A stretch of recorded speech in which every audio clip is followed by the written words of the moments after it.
guys, we've got a video from Downward Thrust here. This is what gaming was like in the 90s. Perfect. Or was the ages of 9 to 19? What was gaming like during See if the we 90s? connect. The 90s was dominated by an antique culture of bad haircuts, hand-me-downs, Capri Suns, and expensive, awesome video games. Sure. It was a phenomenal time of 16, 32, and 64-bit action, couch co-op, and some of the best games ever like Chrono Trigger, Street Fighter II, and all the N64 and PlayStation 1 classics. PC gaming was just getting started with games like Diablo, Doom, and Lemmings. Online gaming itself was virtually non-existent, and finding places. First of all, everything that he's mentioned already is my experience in the 90s. Across culture of genres, everything from puzzle games like Lemmings to early PC RPGs, I guess, at least from the modern style like Diablo. Then you've got your text-based RPGs, your fighting games, your console arcade experiences, everything in between. I mean, this is just pulling on the memory strings right now already. Places to buy games or find info on popular titles was a challenge. In the 90s, you relied on magazines and word of mouth for information. There was no GameStop, online stores, or Amazon free deliveries. The most reliable place to find video games was Toys R Us, so many games where you go there. to the game aisle, find what you wanted, take the slip of paper underneath the front, and get your game from the kiosk if it was available. Sometimes you got lucky, like when you bought Super Mario RPG because the 3D box art looked cool as heck. A lot of the time, though, it backfired and you went home with a piece of crap. But let's be honest, you played it anyway because you didn't have a lot of games and you wanted to get your money's worth. That was the thing, you know, obviously we're all consumer based and like there's just such an ease of access to like media now. And if you basically incorporate like inflationary things and everything like that, games are technically cheaper now than what they were back then. Not to mention the fact back then we were kids, we weren't working, or at most we had a paper route. And now, even if you're unemployed and have a little bit of money, you can still get a $5, $10 game on Steam. And so, yeah, I mean, look, when we were kids, we were able to enjoy things a lot more because we had less choice and we just learned to love what we have. The more choice we now have as adults, it's like the law of diminishing returns, right?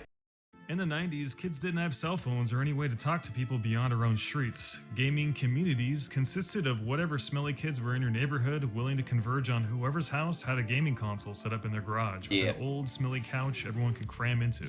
The only connection to anything bigger than that ragtag group of kids was the Nintendo Power magazine. There was never a feeling like the world was full of gamers because the world seemed so small when you were a kid. Until you discovered an arcade, the gaming world was the quarter-mile radius surrounding your house. Yeah, well, see, there was no internet, right? And so all the kids in the neighborhood were friends, right? And we'd all go to each other's places to play like Nintendo, Sega Mega Drive, maybe even Amiga, whatever.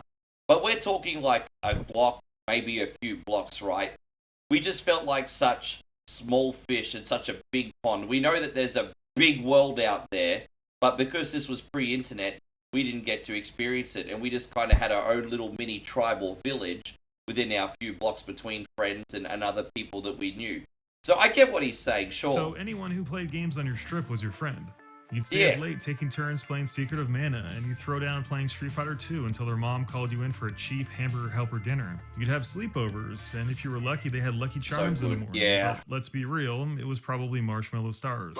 You'd then run to the bus and share stories of your gaming adventures on the way to school and at recess. Everyone had a different game and a different console, and you relished in their stories, fascinated by who beat what and who was able to make it the furthest in the game you wanted. Whoever was able to get past the shooting barrels in Donkey Kong was revered, and if someone actually had a copy of Super Mario Kart with 2 controllers, they were worshipped. You know, multiplayer gaming was fun, but I loved the early couch co-op with the friends that you would have, especially at sleepovers. Like, you'd go into your friend's fart-smelling room, right?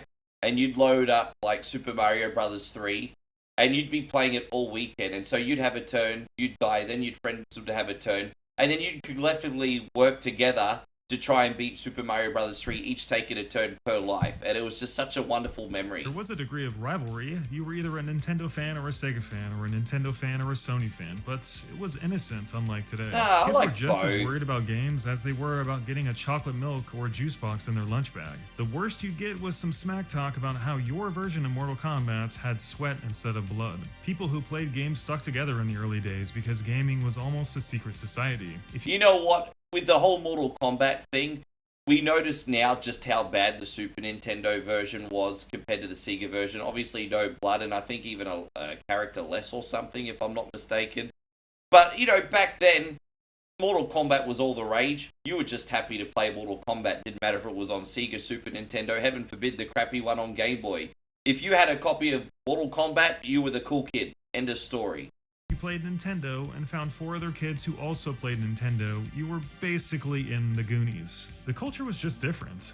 Forget everything you know about modern gaming because it didn't happen in the 90s. It was an heirloom time, but in a good way, like The Sandlot. Forget Fortnite, loot boxes, endless free-to-play games, giant open worlds with radio towers to climb, season passes, Twitch streaming, sweaty BR lobbies, guides, walkthroughs, reviews, Reddit, YouTube, and everything like that. In fact, forget the word gamers, because the word gamers did not exist back then. I'm just trying to think what we called ourselves back then.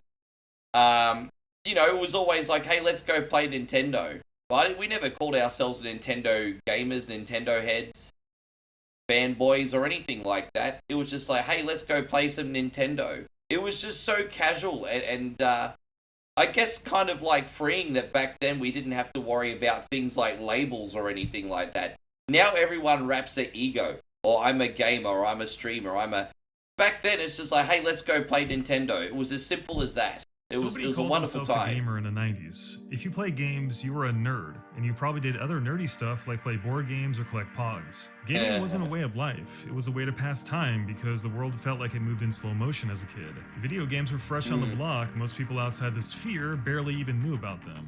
The only way you knew about Wolfenstein was if you got detention on purpose by pulling Stephanie's ponytail just so you could be in the room with the one computer they had in school for the afternoon. PC gaming had barely gotten off its feet. Only a handful of people actually knew the existence of Oregon Trail. Doom didn't come out till 93, and the late 90s would just barely see the start of crude online forums and rudimentary chat rooms like ICQ. And only if you were lucky enough to hold the phone line hostage while you dialed up to the cardboard speed internet your family had. See, I didn't have the internet like full time in my home until the year 2000, I think. But before then, like in the mid-90s, we're talking like 95, 96, my dad had the dial-up internet on his laptop, right? And it'd always take like 10 tries to get on the damn thing, each time costing a local phone call, which was still pretty expensive in the 90s. And then when you were finally on, it would just randomly disconnect. And but it was such a simpler time back then. Like you could go into chat rooms and not worry about some creep trying to find your location and just discovering pictures and your hobbies for the first time. It was a wondrous and more safe time. Not as we know it today, that's for sure. The 90s was more or less defined as the rise of the 16 and 32-bit console era, as well as the proliferation of the local arcade. But still, it was far before anyone took games too seriously. It wasn't until the late 90s when the boom of the RTS, BattleNet, GameSpy, and more sophisticated console games came into the scene that people actually started talking about gaming culture. Playing video games was something you did, not necessarily something that defined you. Yeah, Today, exactly. People build their entire lives around it. We were just as happy to go outside and play wiffle ball on the streets or have epic water gun wars. Well, even though like I use gaming as an escape pretty much my whole life on and off, I was a divorced kid, and so like with the Nintendo Entertainment System in the late 80s to early 90s, that helped me get through that. And then you would have things like Sega Genesis and PlayStation 1 get me through a turbulent high school life, if not Super Nintendo for a very small amount of that time as well. But even though I was a little bit of a recluse even back then, and like buried in my room playing games, I would still go out and swing a cricket bat or shoot a basketball or go for a surf. Like I never called myself a gamer. I just loved to play video games a lot. And like I said, it was always just as simple as that. We rode redline bikes with chromies. We had real birthday parties outside in the backyard where we chomped on Big League Chew and slid down the slip and slide. You better hope your dad checked for rocks before he laid that thing down, because if he didn't, someone's asshole was gonna get ripped a new one. The problem with gaming in the 90s was that no one had any money and games were so expensive. If you were a kid back in the 90s, you were at the mercy of your parents. But chances are your parents probably didn't have any money either. Well, I kind of came from a lower middle class background, so birthdays, Christmas, the occasional present, I didn't miss out. I was so fortunate. I didn't have an abundance of like every game that I wanted. Well, with that being said, my grandmother kind of spoiled me a lot in the 90s. So big shout out to Nana for that collection in the 90s, she'd always get me an X rental because she always believed in a bargain. If there was an X rental cheap, even if I was on the PlayStation, there was always like a few dollar Sega Genesis game to get from the video store or from the pawn shop or whatever. So I did well, and it was good. But you're right. I mean, games are so expensive, like we said, adjusting for inflation, everything. Even back in the 90s, games in Australian money were up to $100, sometimes $120 if it was something really popular like Street Fighter, but mainly between $80 and $100 Australian. And I mean, gosh, I mean, even if I was working at the Burger King back in 1995, 1996, that would have probably been about $5 an hour back then. Geez, I mean, you're working a whole week basically to pay for a game.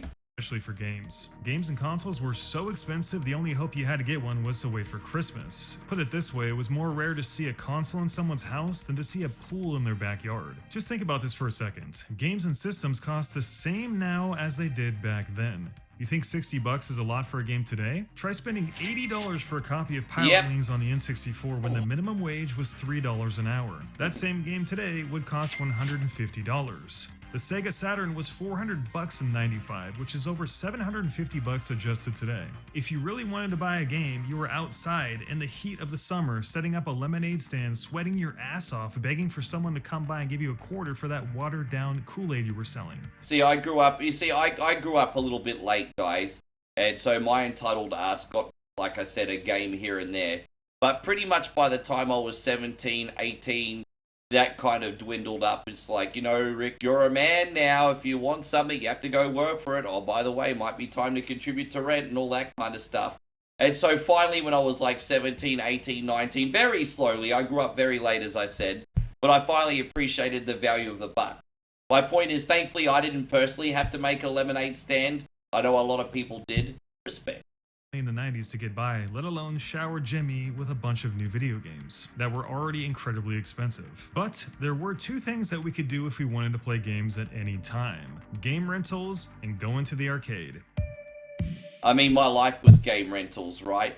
And it was perfect because, you know, you'd rent a game that you really liked for a week and, you know, $5, $6, and eventually you could buy it as an X rental. I was fortunate in the area that I was in on the Gold Coast, and we were members of like multiple video stores. Eventually you got what you wanted full time. But yeah, I certainly lived pretty heavily off the rental system, especially when it came to NES and Sega Genesis, a little bit in the PlayStation era as well. Actually, especially when it first came out, because obviously when it first came out, you didn't have many games, and so it was just like such a candy store to either go get a DVD or see a whole row of PlayStation games. But yeah, I think I got my first rental probably in the early 90s, which I think was DuckTales on NES. And then yeah, the rest was history after that, whole decade of renting.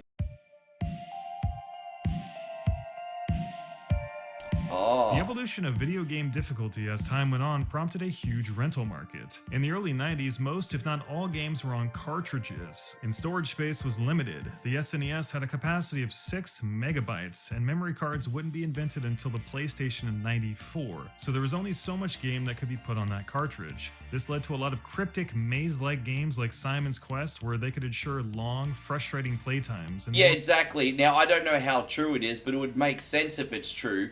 They said that they made even really short games back in the day deliberately tough, so you couldn't beat it on a weekend rental. And I mean, dude, it makes sense, right? Because if you beat it on a weekend rental, you're not going to buy the game, the developer is not going to get their money, and yeah, the rest is history. They're going to flop and they're going to fail as a video game business. So, I mean, have I beaten games on weekend rentals? Yes, especially on Sega, because there's the more arcadey games.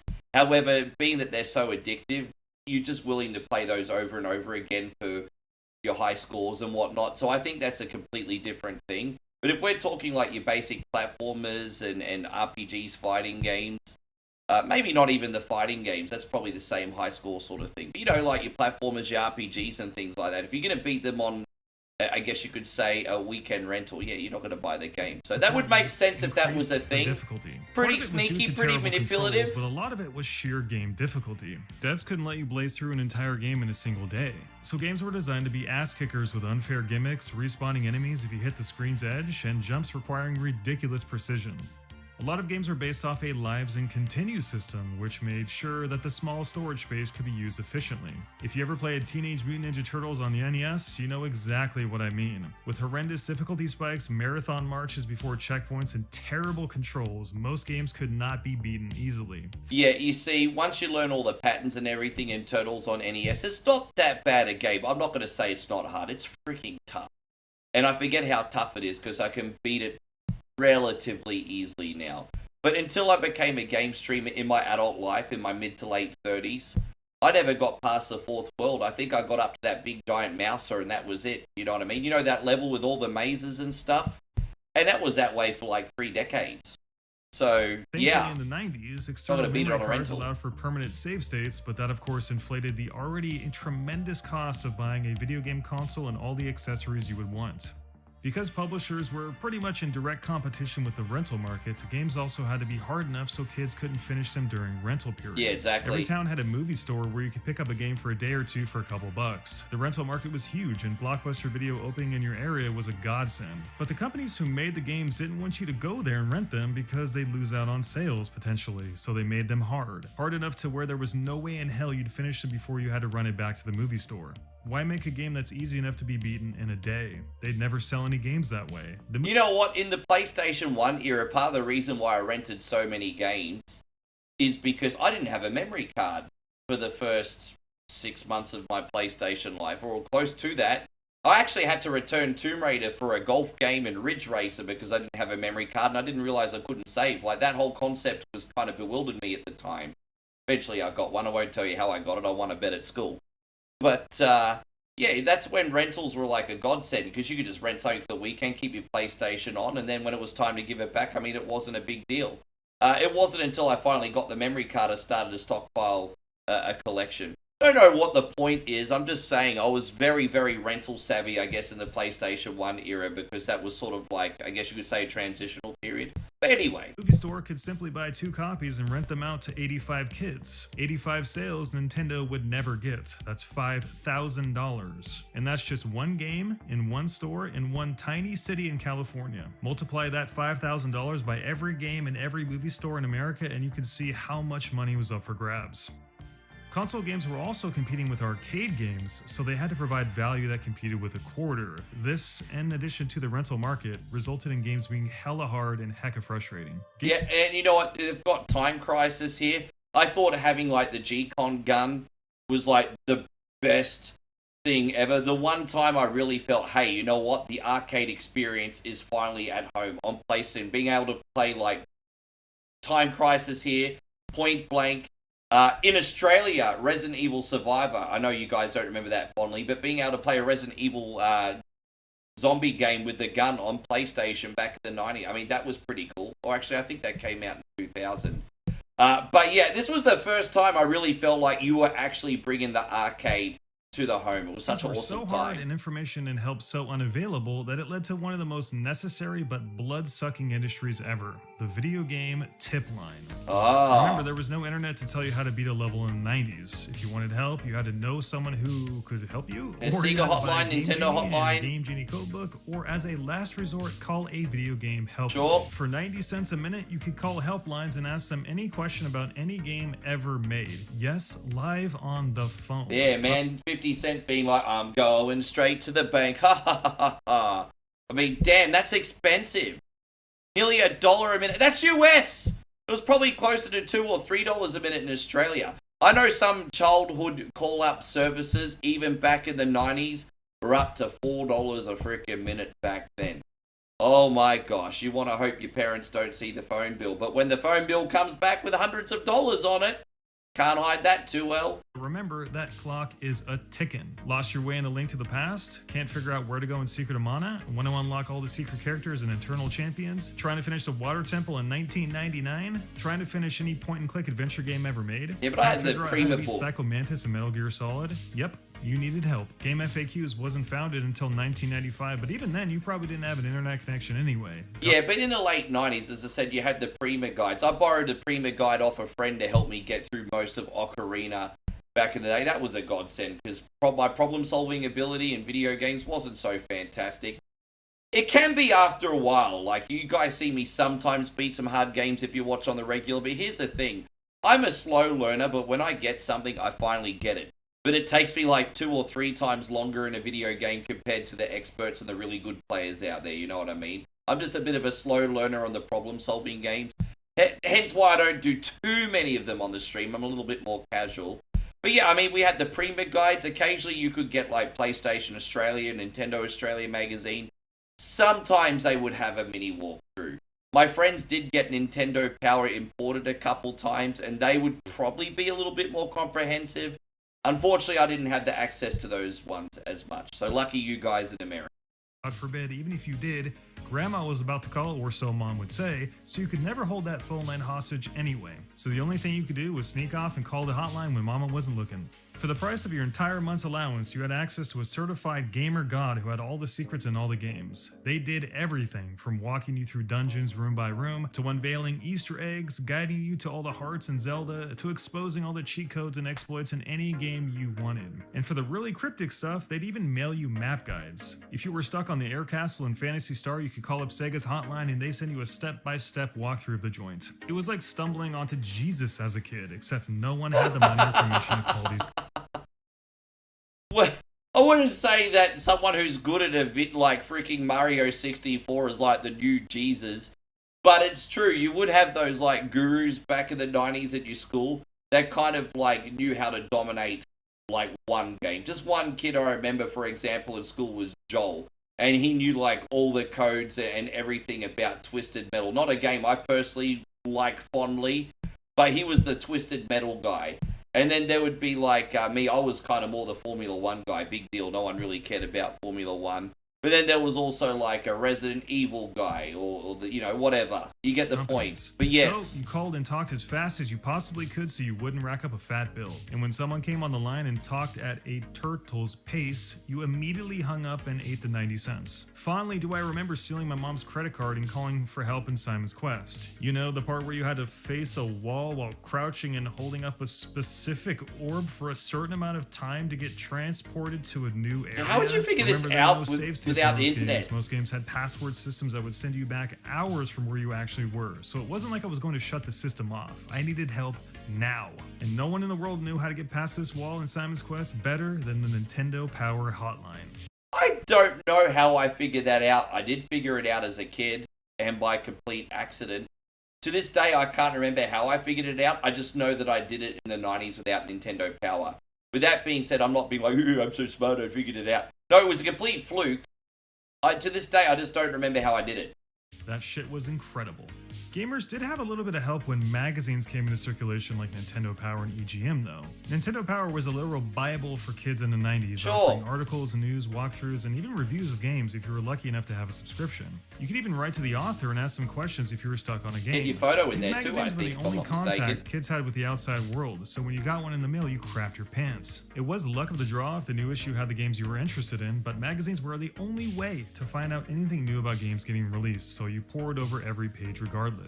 Before the internet, you needed advertisements to tell you about the new features of products or new games, which is kind of ironic if you think about it. Yeah, but you know, it wasn't just like the gaming magazines. I remember I used to get like comic books, especially like Archie comics and everything, and there'd always be like a video game advertisement or something. Like you'd see like Double Dragon or Mario Brothers or something in the commercials in between comic strips, you know what I mean? That's where I found out about most of the games that I was interested in. Sure, occasionally from the magazine, and I was a notorious window shopper. I mean, like in the 90s, like as I said, until I was a late teenager, I didn't have any money, so I was always going to every department store, Toys R Us, video store. Gaming stores were popping up. EB Games wasn't a really big thing back then, but there were some gaming stores like Game Wizards back in the day. which kind of I think went under again. Like again, when these gaming stores are not doing trade-ins and they're trying to sell new games for over $100, I mean, there's no revenue there. So it must have been really hard. I mean, I saw the surgence in the mid-90s of gaming stores. Yeah, but I'm going off. I digress. I mean, yeah, I used to do a lot of window shopping there too. The only other way you were able to play expensive games if you couldn't afford them or even discover was heading down to the local arcade. Dude, the arcade. Walking into an arcade in the 90s was one of the great wonders of the world. Forget the Taj Mahal, an arcade was the 8th wonder of the world. The flashing lights, the digital beeping computerized sounds, the pinball machines clanging, and kids scarfing down hot dogs and yelling, "I got next." If you were lucky enough to have a buck or two in your pocket, you felt like you were the king of the world as you approached classic arcade cabinets like Time Crisis, Cruisin' USA, and NBA Jam. Well, yes and no. I think at first it was amazing. I think up and from the 80s until like the early 90s, say 93, 94, the arcades were great. And, like you said, Mortal Kombat, Street Fighter, NBA Jam, Time Crisis. Kids were spending a mint on those games, right? And even though at the time you could get ports of NBA Jam on Sega Genesis and everyone, it took a few years for that to become the norm. As I said, obviously gaming was still very expensive, so not everyone could afford NBA Jam in one purchase. But I think by the time we got to the mid to late 90s, that was the beginning of the end for arcade gaming as we know it for me. Because in the 80s, it was all about getting a unique experience. And even in the early 90s, it was still unique to play Street Fighter, Mortal Kombat, NBA Jam. But once we got into the 3D era, like I said, you could get like a Daytona USA on Sega Saturn, a Ridge Racer on PlayStation, and you get a Time Crisis on PlayStation as well, Street Fighter Alpha on your home console, all that kind of stuff. And yeah, it just got to the point where people preferred to play it at home. Especially with the Platinum series when it got cheaper.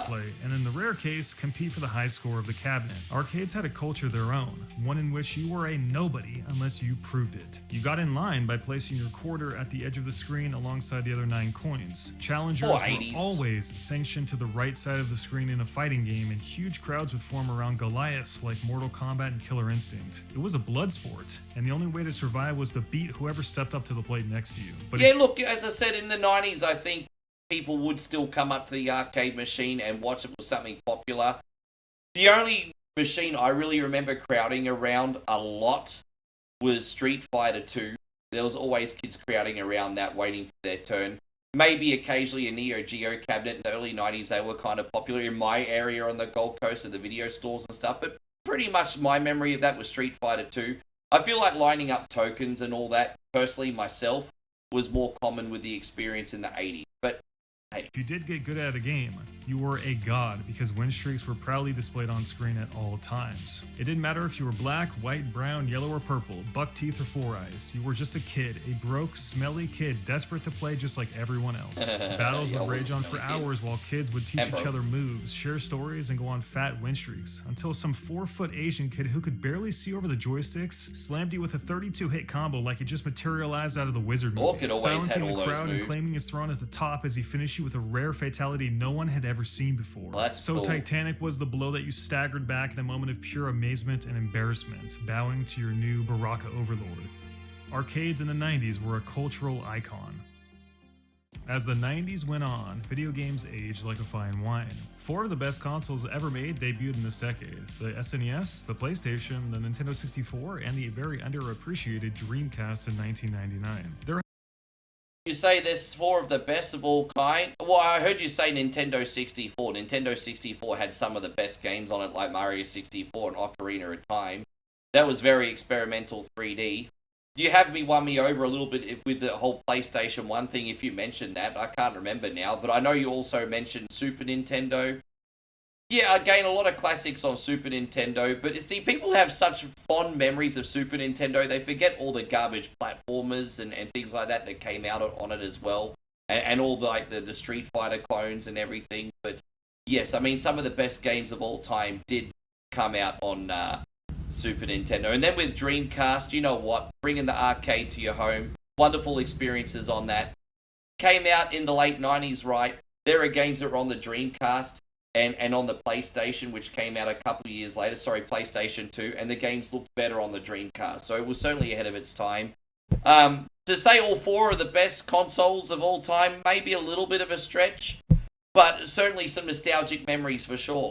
Has never been a 10-year period where so many cult classic games released, from Super Mario World to Donkey Kong, Metal Gear Solid, GoldenEye, F-Zero, Diablo, and so much more. All of these options forced savage competition, which is why games and tech developed at warp speed. Games went from 2D to 3D in the span of just a few years, which changed the face of gaming forever. Fighting games flourished in the arcades, RPGs became bigger and better, platformers reigned supreme, and PC gaming began to explode at the turn of the decade, with their online playability and massive worlds. Yeah, I loved it when they became 3D. From Pong to Baldur's Gate in just 15 years, I would have never believed you. Hey man, I remember one of my fondest RPGs, apart from Diablo, was Might and Magic 7, I think it was. And that was like a 3D dungeon crawler, kind of like Doom style, like the graphics were kind of like the paper cutout looking. But it was just such a surreal grind and experience where you could travel through the world and town to town doing different things. And yeah, I mean, my great memories are not even just from like the consoles, from PC as well. Even the old 286, 386. Industry today, a lot of companies do a lot less than they should. Franchises are sometimes run into the ground. A lot of gamers are toxic, and it makes games less fun. And things are chopped up and spit out so unfairly that it looks like they're purposefully trying to steer the industry in the wrong direction sometimes. But if you told 8-year-old me in the mid-90s that we'd one day have a game like Apex Legends or PlanetSide 2 for free, I would have damn near exploded right then and there. I didn't play too much of PlanetSide 2, but the idea of a team-based MMO shooter with gigantic planets, immersive 3D graphics, and futuristic sound design that is completely free is something we often take for granted in the grand scheme of things, I think. Games have come a long way, and looking back into the mirror of the 90s, the controls, the mechanics, options, graphics, storytelling, and creativity are night and day to what they used to be. There are games from the 90s that are as good or better than anything released today, but the progression of technology has made some of those ideas even better. Sure. And the options people have today are incredible. There's a game at a price that everyone can afford. Look, just to recap as well, the games were fantastic, nostalgic. Nostalgia's a hell of a drug. You're going to be hard-pressed to convince anyone that games are better now. But, you know, when you don't have companies like Ubisoft and EA playing it safe, you do occasionally get something really special, like, I guess you could say, an Elden Ring, a Skyrim, just whatever. I mean, that's just the games I'm using off the top of my head, not even my genre, but they were certainly very special games, right? And being able to play something for free now, like just slump up on your couch, turn on your console, and play Fortnite if you don't have any money. Sure, Fortnite's not everyone's thing, but that's a privilege that we kind of take for granted, I think. And the craziest, most niche styles that anyone could ever want. Sometimes they're a lot more style than substance, but the industry has grown so far from the 90s that it is truly amazing. If we've lost anything from the 90s, it's that feeling of wonder. The feeling of being so tiny and part of something so mysterious. Yeah, that's the innocence of being a kid, though. Conquering a game in 1990 was an achievement few today can even imagine. Blink once and all of that challenge can be replaced by walkthroughs, guides, and information available online. Bat an eye and the mystique can be jaded by the thousands of clips, streams, and VODs available for any game at any time. You don't even have to play games today. You can watch a Let's Play or skip straight to the end cutscene. Thank you for that, guys. But not back then. Games were surprising and delightful, and as someone who lived through the 90s as a small kid, I can tell you that it was an incredible, weird, and fun time to be alive in the video game industry. I mean, look, you just had so much choice, right? I mean, if you wanted to play an RPG, I mean, most people say Super Nintendo was the way to go, but if I wanted to get lost in a universe, I could play something like Dungeons & Dragons, Warriors of the Eternal Sun, or Treasure, or Phantasy Star on Sega Genesis, just get lost into a text-based story. We don't really have the patience or attention span for that really on a general sense now, but back then it was amazing. If you wanted to play a fighting game to kill 15, 20 minutes, you had that. Sports games, racing games, some of my favorite genre from back then.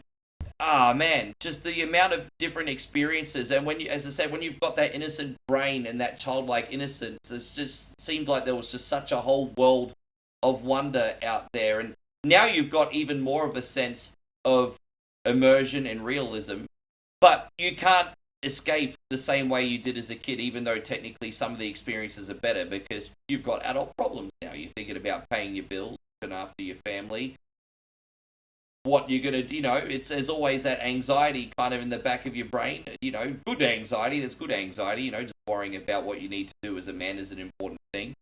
So yeah, it's just a completely different time, a completely different experience. So much of what I experience today reminds me of so little of my gaming past. I've changed, and the games have certainly changed too. If I had a time machine and could live through it again as I am today, I guarantee you I'd have a completely different experience.